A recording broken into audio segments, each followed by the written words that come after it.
Hey everybody, Jonathan here, and today we're going to be going over what you need to do to pass your mock.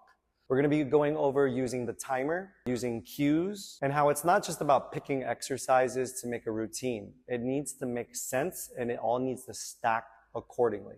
So what we're going to do first is we're going to go through the 2-minute method. The 2-minute method is performing one exercise for 2 minutes. The first minute will be full range. The 30 seconds will be a pulse and a hold, and the other 30 seconds will be going back to full range. So what we're going to do is we're going to perform a reverse ab wheel at the front facing the back. I'm going to teach you how to do this with cues and the timer. All right, everybody, let's get started. We're going to walk to the front platform facing the back platform. We're going to kneel onto the front platform with our legs and our feet together, and our hands are going to hold the sides of the moving carriage, getting into a cat-cow position like yoga. Lower the hip down and forward, creating a diagonal line from your shoulder, hips, and knees. And then we want to look down and slightly forward at the back carriage strap or the dimples of the carriage. Then what I'll do is I say we will start in 3, 2, and then start the timer when I say 1, and then cue everybody. Push the carriage forward and then bring the carriage back in. Now that's all you have to say. And then you have literally like 50, 55 seconds before you even have them do their challenge, which is a hold or a pulse. So this is where you walk around the room and you see if people are lowering their hip bones and arching their back. Maybe if they're not down and forward and keeping a cat-cow position, pushing the carriage in and out like this. We also might see people tucking their chin into their chest or hyperextending their neck. So it's important for you to not feel like you have to talk all the time and that you should scan the room, read the room, and really see what's going on and how you should cue. In 10 seconds, we're going to push the carriage halfway out and hold in 5, 4, 3, 2, push the carriage halfway out and hold. Part of the first 10 seconds of the 30-second challenge is a hold. Then you're going to say in 3, 2, out 2 inches, in 2 inches. So we're holding for 10 seconds out of the 30 seconds, and then we're pulsing for 20 seconds. Then right before the 1 minute and 30, you're going to say in 5, 4, 3, 2, pull the carriage back in, and then push the carriage back out to full range. Now, as the timer goes on for the last 30 seconds of the 2 minutes, we're going to set everybody up to start the next exercise. So we're going to be doing a saw. When it's 49 seconds, you say in 10 seconds, we're going to pull the carriage in, down to your forearms in 5, 4, 3, 2, pull the carriage in. And then what we do is we stop the timer, reset the timer, down to your forearms, palms up or down. Push the carriage out holding a plank. Lightly lift your hip, and you can see my back is arched. Draw the belly button to the spine. And if people's faces are down, you got to say lift the face up. We're going to start pushing the carriage out in 3, 2, set the timer when you say 1, and then lengthen your arm out to push the carriage forward. And bend your elbow to slide the carriage back in. We don't want to say difficult things because people are trying to listen to you. They're trying to breathe. They're trying not to fall. They're trying to engage their core. So we want to talk very simply to everybody. So I think saying words like hinge is a little bit difficult for people because I understand that a door will hinge. But when I'm in an exercise and I'm struggling and I'm already done with one exercise, it's a little hard for me to understand.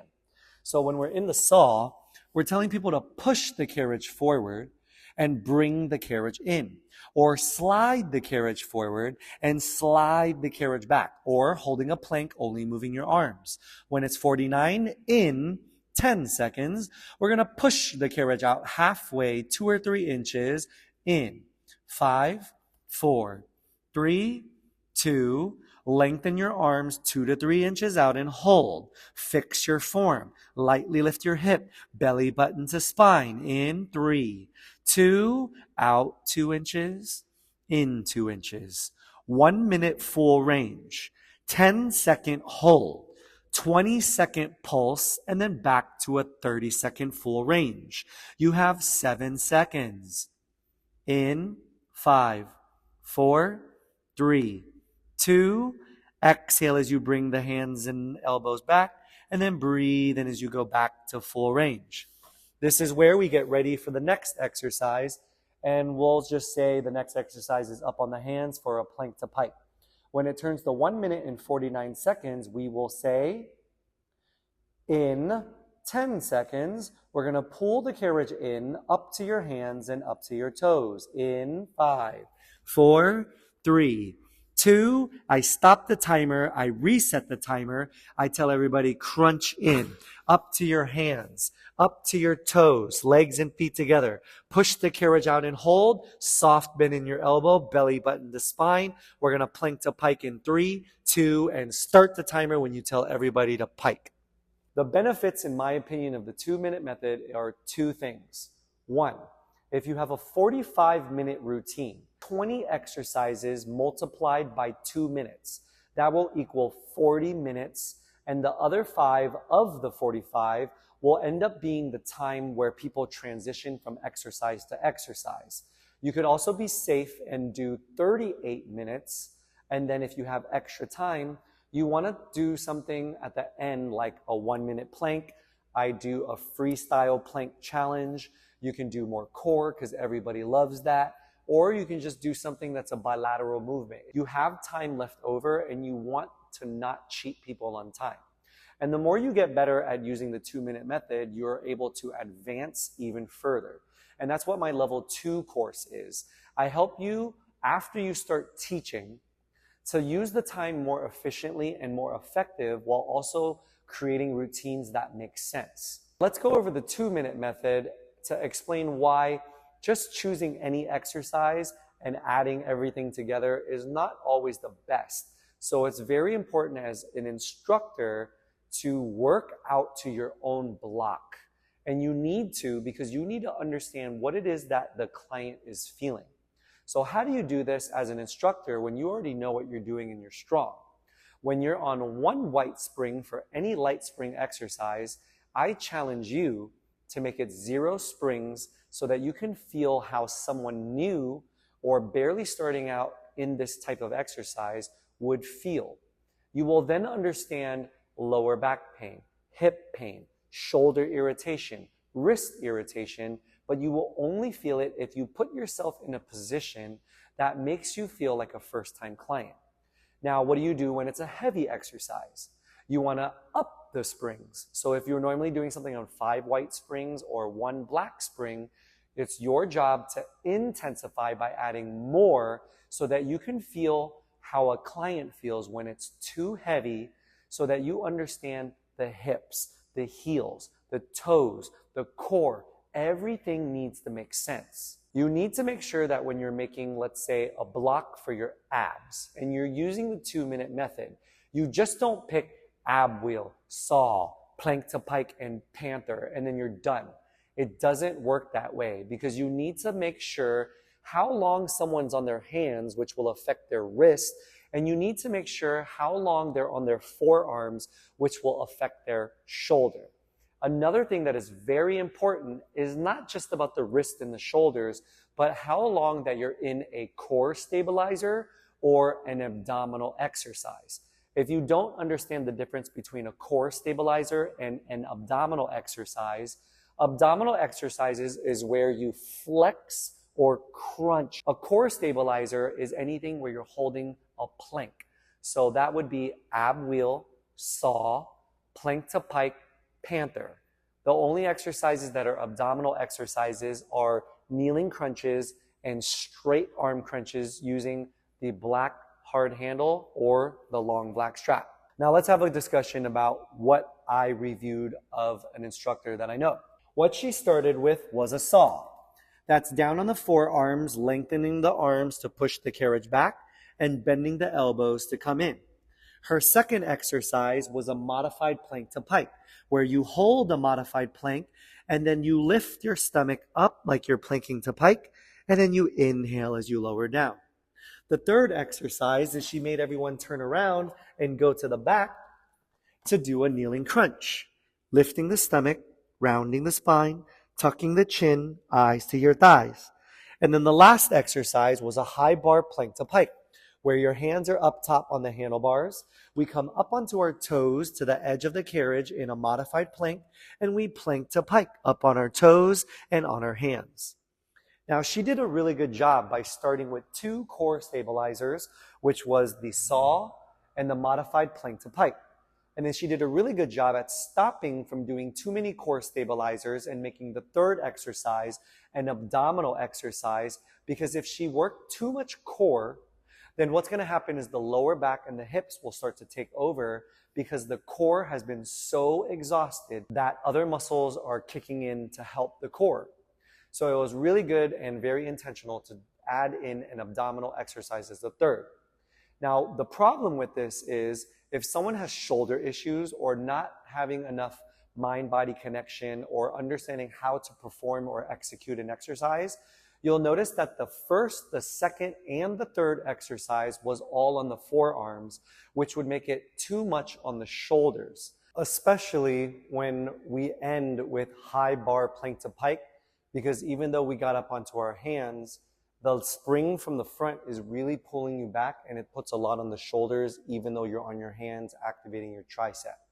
So what I would have done would be a saw to start, and then from there we would go into a plank to pike up on the hands and up on the toes, remembering that if you need to modify, you can separate your feet or add a second white spring. Then we'd kneel down and then kick to the back for a kneeling crunch, 2 core stabilizers, into an abdominal exercise. It goes from forearms to hands to forearms. And then instead of going up to the bars, I would just perform another ab wheel at the back. And this would be the same exercise, but it's different because at the back, it's a pulling action. And in the front, it's a pushing action. Remembering that the modification would be to bend the knees underneath the hip like a cat-cow. And then breathe. And as you go back, shoulders behind the wrist. Exhale as you pull forward, shoulders above the wrist. So be mindful that when we're using the 2-minute method, it's not just about the 2-minute method. There are other things that come into play. So when you use the 2-minute method, 1, you need to make sure that you just don't pick exercises and put them together and say, that's my core and my ab block. It needs to make sense with the position of the body on the hands, on the forearms, and especially where you are on the machine. If you have everything in the back, it might be too difficult. If you have everything in the front, it might be too easy. So where is the balance? So it's very important as an instructor for you to not only write your routine, but to be mindful of what you pick based on the position of your body and where you are on the machine. The second thing that you need to pay attention to is reading the room. Even though everything is 2 minutes, what if everybody in the room looked like they were really struggling? That's when you cut it short and you make something 1.5 minutes, meaning that the 1 minute is the full range and the challenge is the 30 seconds, and then cut it. Don't make them go back to full range. You can make it up by doing more abs or upper body at the end, a 1-minute plank, or whatever else that you can think of, but read the room. It's okay to zip your mouth, stand in one place, and just look around. It's gonna feel a little nerve-wracking at first, and trust me, it hurts to see people squinting their eyes and struggling, but that's where you come in. You need to motivate the room. You need to give the modifications. You need to give ranges for springs, and you need to practice your own routine. Put it on 0 springs when it's 1 white. Put more white springs on. Know what it feels to be a client and teach a full body routine with intention, keeping your client's safety in mind. We don't want to push someone to where they never want to come back because it was that difficult. We want to empower them by making it challenging enough, making them feel proud of themselves when they're done. If you have any questions, DM me, reach out to me, email me, you know where to find me. If not, I'll put it down in the description. And if you're an instructor and you've been teaching for a few months and you'd like to level up, for my level 2 training, we go through the 2-minute method. I teach you how to use it more effectively and efficiently rather than the 1 minute, 30 seconds, 30 seconds. And I help you create routines with more intention so that we exacerbate people in the right way to make them stronger and not make them feel defeated. For more information, reach out to me. My name is Jonathan, and always thank you for your time, and I'll see you all next time.